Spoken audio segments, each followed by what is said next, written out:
कि बड़े भाग्य मानुष तन पावा, असुर दुर्लभ सब ग्रंथ ही गावा। साधन धाम मोक्ष करी द्वारा, पाई न जेहि परलोक सवारा। बड़ी भाग्य मानुष तन पावा, ये नहीं कहा गया है कुत्ता का भाग्य शरीर जो मिला है बड़ी भाग्य से मिला है, या प्राणियों का जो शरीर मिला है बड़ी भाग्य से मिला है, ये नहीं कहा गया। बड़ी भाग्य मानुष तन पावा, समझने की बात है। ये भी नहीं कहा गया है कि हम जिंद बाबा परम बाबा बन गए तो बड़ी भाग्य है। ये भी नहीं कहा गया है कि देवता बन गए तो बड़ी भाग्य। जिनको देवता का शरीर मिला है उनके लिए भी भाग्य नहीं बताया गया। भाग्य इसलिए बताया गया, बड़ी भाग्य मानुष तन पावा, असुर दुर्लभ सब ग्रंथ ही गावा।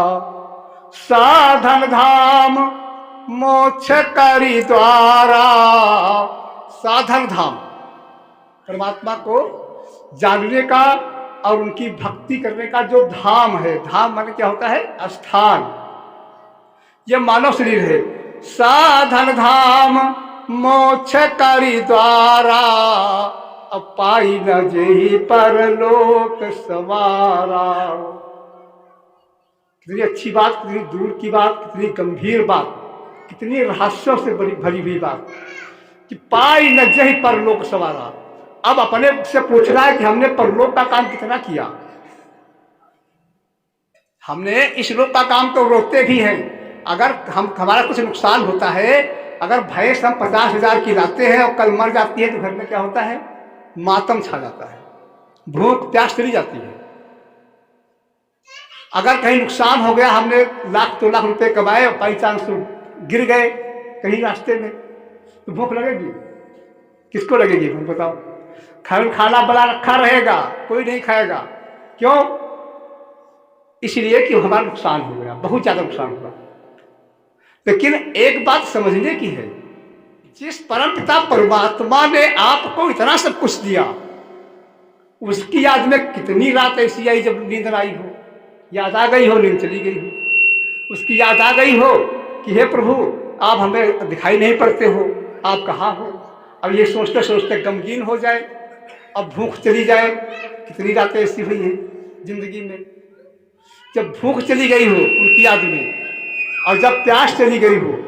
ऐसा कोई समय है? कोई समय नहीं हुआ।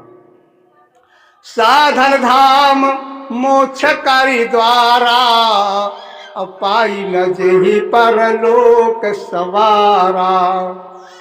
इसको पाने के बाद में भी जिसने परलोक नहीं बना पाया, परलोक जहां जाना है, कहीं जाना तो है ही है, आखिर कहाँ जाना है? वो हमारा घर कौन सा है, वो रास्ता कौन सी है, वो पिता कौन सा है, इसकी हमें कोई टेंशन नहीं। पाई न जेहि परलोक सवारा, इसको पाने के बाद भी जिसने परलोक नहीं बना पाया तो उसके लिए क्या बताया गया है?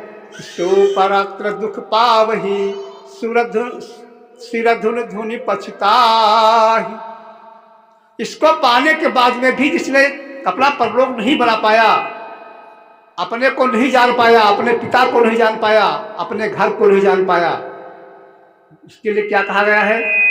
सो परात्र दुख पावहि। हर जगह दुखी होते हैं, पूरी जिंदगी सुख की तलाश में जीवन व्यतीत कर देते हैं, लेकिन सुख नहीं मिलता। क्यों? क्योंकि हम रास्ते पर है ही नहीं, अपने सही रास्ते पर।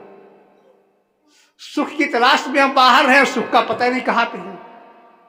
सुख तो हमारे अंदर ही रखा है, हम फालतू में दुखी हैं। 1% दुख परमात्मा ने नहीं दिया।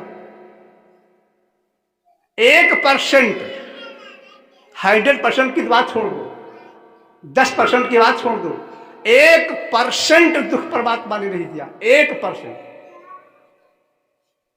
लेकिन हम परेशान हैं, हम दुखी हैं फिर भी, और उसने दुख दिया नहीं क्योंकि उसके पास दुख है ही नहीं। वो आनंद का सागर है, सुख का सागर है। दुख है ही नहीं, उसके पास देगा कहां से?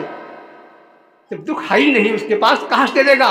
लेकिन फिर भी हम दुखी, परेशान।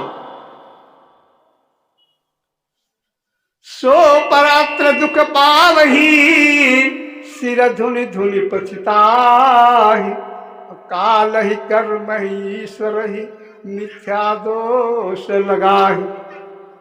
कहते भगवान मुझे सुनता नहीं है।